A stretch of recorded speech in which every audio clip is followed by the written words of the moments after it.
Yan, so welcome back sa ating weekend charting part 1. So, yung ating poll is ginawa natin sa Facebook. And kung gusto niyo sumali sa Facebook natin, click niyo yung description. Nandiyan ang link to follow yung ating Facebook group. No? Okay, so part 1 is ARIT plus SPNEC URC ATX. Okay, part 2 is Converge AC Tel Bloom PureGold.SC. Okay, so simulan natin sa ARIT number 1. Yun, ARIT balik 6%, no? Ang yield niya. So, congrats sa mga nakabili at nakasabay sa trade natin. So, if you're part of Discord, pag may mga trade tayo, nababanggit natin doon. At kung gustong sumabay, ayun, nakakasabay sila, no? So, again, dito tayo unang bumili, first tranche 36, next tranche is dyan 35.50, and anong next move na gagawin natin? So kung ang average natin nandito sa 35.8, so up tayo ng 5%. So anong gagawin natin? Okay, so again, kung gusto nyo ng ARIT, pang ano to kasi to, pang January play to. So pwede mong i-hold to mula ngayon hanggang January. Anong reason? Siyempre, ang unang reason dyan is dahil qualified siya for PSC inclusion at pwede niyang palitan si either nickel, no, or yung iba pang mga weak doon. Pero malaki yung chance, no? Actually, dapat nitong last rebalancing is kasama na siya, pero tinulang lang ng konti. Pero this time, January, malaki na yung chance na pumasok to. That's why pwedeng i-hold, no? Kaya lang, kung makakita kayo ng malalaking selling gaya nito, yung mga ganyan, tapos malaking volume,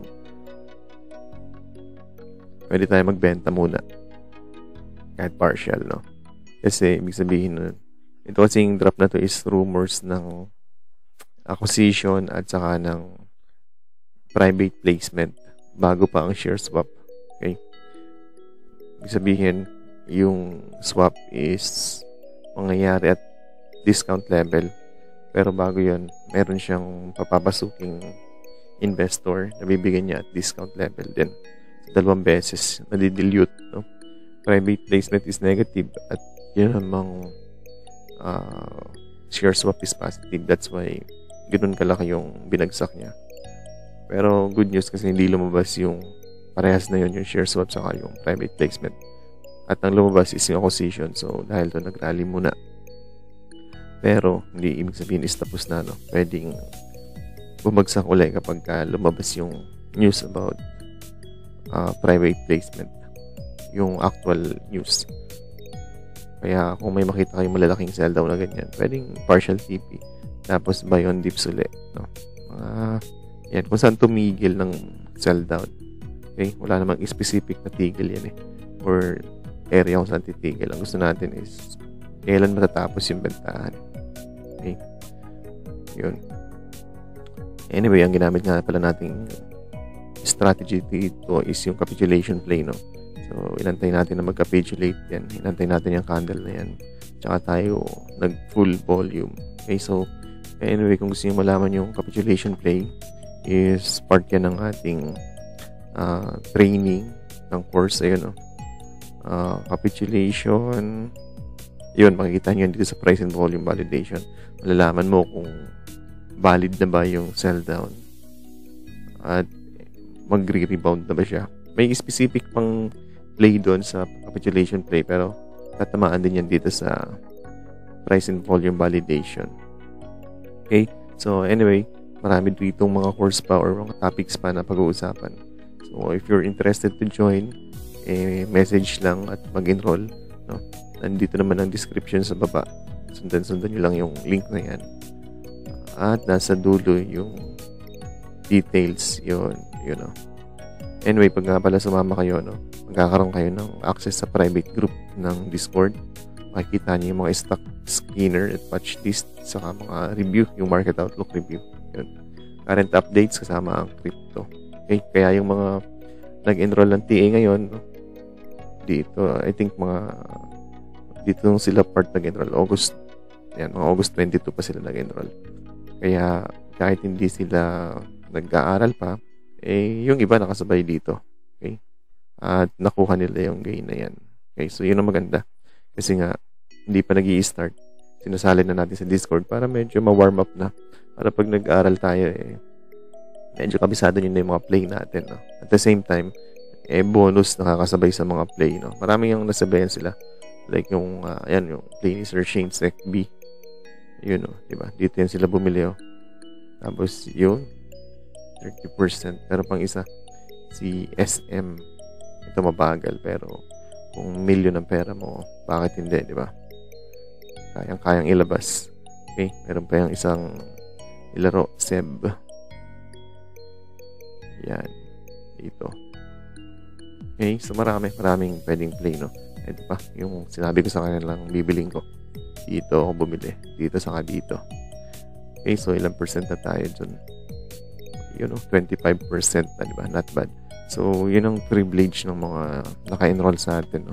Kasama sa private group at nakaka-join sila doon, nakakabasa-basa. At kung gustong sumabay, kung kaya, why not? No? Yun, tuloy tayo. Arit. So, Arit FA, balik 6% ang dividends. Target price is 44.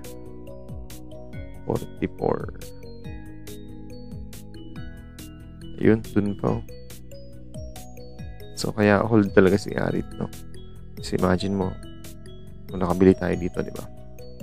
O, yun, no? 23% upside plus volume kasi liquid. Kung titignan natin yan si Arit. O, yun, no? 18M. Maliit yan ngayon, ha? Para sa 18M. Palaging, yun, no? Ngayon lang siya may pinakamaliit na volume. Pero previously, nagbo-volume siya ng 300, 400 M. Okay? So, liquid yan. At pwede mong lagyan ng malaki. Okay? Arit. Sinong buyer niyan? Tingnan natin. Yun. Abacus UBS. So, yun, no? Hayain na yan, no? Call yung seller. Pwede. Okay lang yan. Okay? So, okay na. Maganda yung FA. Maganda yung rating. Maganda yung dividends at may cut na next week. So, pwede. Okay. Next tayo. Plus. Yun, C+. C+, mainit, no? Sinabihan naman natin sila na huwag magsumalo muna dito at this level. Yan, mga 18. Parang winharningan ko sila mga 19 or 18 na wag muna sumalo, no? Laki ng volume, oh. Ito pa. Pero parang ganun yung DNA niya, no? Ang laking volume ng bentahan. Tapos bumabangon ulit. Ito pa, oh. Pero ito sinabihan na natin sila sa live charting na, no? Nagkaroon na ng nag-lower low na. Or lower high. Tapos may lower low din dito. Kaya warning talaga yon na yan. Warning na yan na wag mo nang saluhin. Anyway, wala pa yan nung live charting, nandito pa yan. Pero kahapon, lower low na. Ayun, basag din to. May 50. Tingnan natin. Dito pa ang bilihan. Kung dito, ayan. 15 pesos. Oh. Pwede itong mag-bounce kasi maganda yung candle niya, yun, no? May wick sa ilalim. Pag chinek niyo yan dito, parang nagkaroon ng yan, nagkaroon yan ng biglaang recovery. Plus, pero ito mukhang lang to, yung mga nag-short, diba? Yung mga dito na naka-short, mukhang close lang nila yung short nila, kaya nag-rally dito yan. Kaya kung papansinin nyo, after mag-rally yung nag-cover ng short, pababa ulit yung kanyang trend no? Tapos konting high, tapos pababa ulit. No? Maganda lang dyan, naubos yung bid or yung ask sa closing. Kaya may chance naman na mag-technical bounce. No? Kung technical bounce lang, baka dito yan, 18. Medyo maliit lang. 17 ang bounce niya papuntang 18. 7%. Pero nakakatakot yun, no? Pwedeng ilagay sa watchlist kung gusto niyo, pero again, ang play is technical bounce. Okay? Bakit? Kasi sobrang laki na ng inakyat niyan. Imagine, dito yan galing, 250. Sabihin mo lang dito sa 8. Pero dito pa yan nagsimula 250. 700%, diba? Kahit dito, 500. May magtitipi talaga dyan kasi laki ng gain nila. Sa akin, avoid muna si plus. Pwede technical bounce. Tapos, benta ulit. Ganun lang. No? Malaki ang iba-bounce niyan dahil malaki-laki yung binagsak. Yun, mga 18 nga. Pwede, sagad 19 para sa bounce. Kung kaya nyo, no? FA, wala masyado. Walang dividends. Isa lang yung nag-buy rating. Target price, 18. Lampas na. 24 na. Binalik na sa 18. May nag-target nga pala dyan ng 24. Pero na-hit na rin. Kaya, time na para mag-rotate sa iba. No? Ibang second liner. Okay naman yung earnings niya. Kaya lang, overstretch na. Okay. Baka parang ganito lang din yan. Sukatin natin. Ito mula sa top, nag-dip ng 30. Okay. Baka na ba tayo ng isa? So, mula sa top, nag-dip ng 27. Ito, ilan na? 30. Okay. So, pwede na mag-bounce nga yan. So, i-watch this nyo sa Monday. Tingnan natin kung may opportunity. Pero pwede na. Kailangan lang natin makita yung Jackie na mag-reverse. Okay. Ang daming binenta ni Wealth, no? Wealth, ATR. Yun lang. Yun, next. SPNEC. Puro second liner pala to. Yun, SPNEC. Target is 3.2. Magandang earnings. Okay.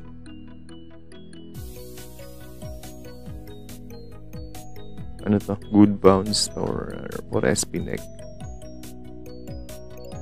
Maganda yung news, no?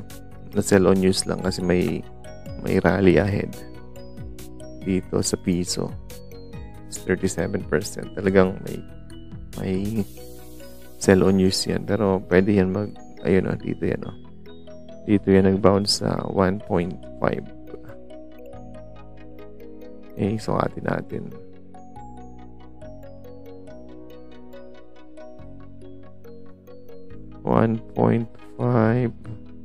Ayun. May 1.5. Pero ang level talaga is 1.4. Yung 618. Ngayon, pwede yung pwede yung mag-rally hanggang dito. I-retest nyo to. 140. Okay. Kung mabasag yan, pwede na yan mag-fill ng gap. Diyan. 144. Kasi malaki pa yan Tagal na. Nag-attempt dito. Di kinaya. O kaya, talaga to? Resistance talaga to. Yung 140. Kaya yan ang i-challenge yan. 140. Tapos kung bullish, babasagin yan. Papuntang 144. Iyon, URC. Pula. Check natin ang chart. Pero, parang, na-chart na natin ito ng maraming beses, no? Hindi naman nagbabago kasi. Wala namang change in fundamentals. Ganito na lang. No touch hanggang walang 3Q. Kasi malapit na rin naman lumabas ang third quarter niyan. Ayun, gaya niya, no? Lumabas ng November. Kung ako, hindi ko ito hawakan hanggat walang earnings ng November. Kasi, doon niya ibubook yung mga losses niya sa China. Okay? Dito, hindi pa kasama yung losses niya sa China. Kasama na, pero yung total exit from their division sa China, baka third quarter pa mag-reflect yun. Though maliit yun, kaya lang. Yung domestic nga niya, may bad news na how much more, i-add mo pa yung operation niya sa China. No? Ito yung nag-dividends na almost 2% pero hindi pa rin umakyat. No? So, ako, I will avoid this one. Pero kung maganda yung 3Q, o baka pwede. Okay? Gumagapang na yung RSI niya. Parang sinasabing gusto na umakyat. Pero lagi niyong iisipin, bakit merong weak stock during bull market? No? Sabi natin, rising tides lifts all boat. Bakit hindi ito sumasama sa pag-angat kung dapat all boat ang aakyat? Alam niyo na yung reason, no? Na-discuss na natin yan sa TA natin, TA course. So, there must be a reason. Okay? Kaya hindi siya makaahon. Ayan, no? Layo-layo ng earnings niyo. Layo sa estimates. Pag inad mo pa yung 3Q, di-miss yan sa buong annual. Okay. Ito, mataas nga ang fair value niya, pero paglabas ng 3Q, i-adjust yan. So, parang MA din yan, humahabol pababa. Okay, so yun lang. For me, I will avoid muna URC. Okay? Mas maraming magandang bilhin na mas malakas.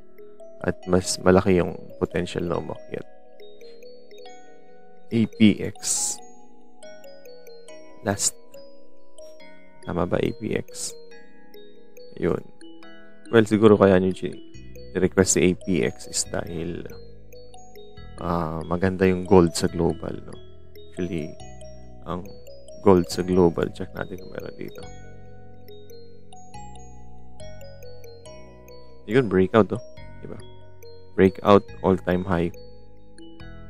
At nag-breakout siya nung Friday pa.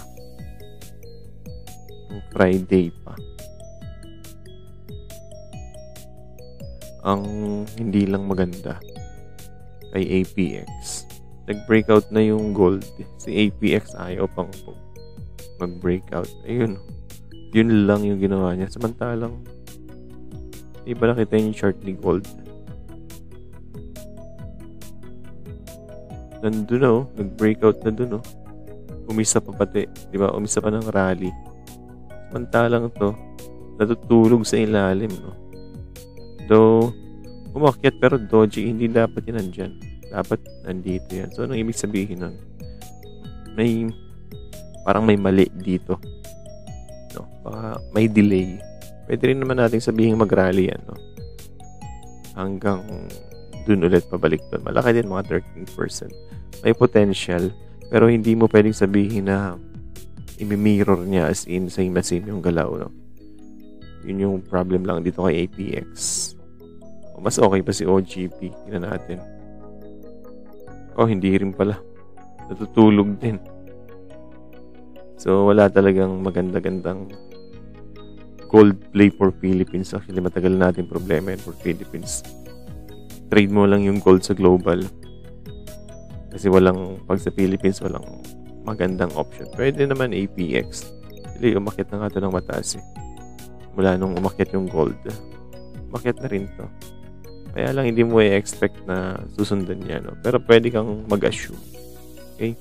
So, yun. Sa gustong ng APX, di pwedeng mag-try. Kung may BP pa kayo, pwede nyo i-try yan dito.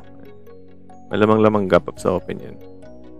Ang target nyo na lang dito sa 11. Kasi pag nag-rate cut, baka bumagsak na yung gold, eh. Okay?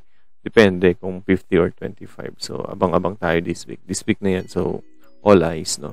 Sa rate cut. APX, walang masyadong FA. Pero, following lang yung spot.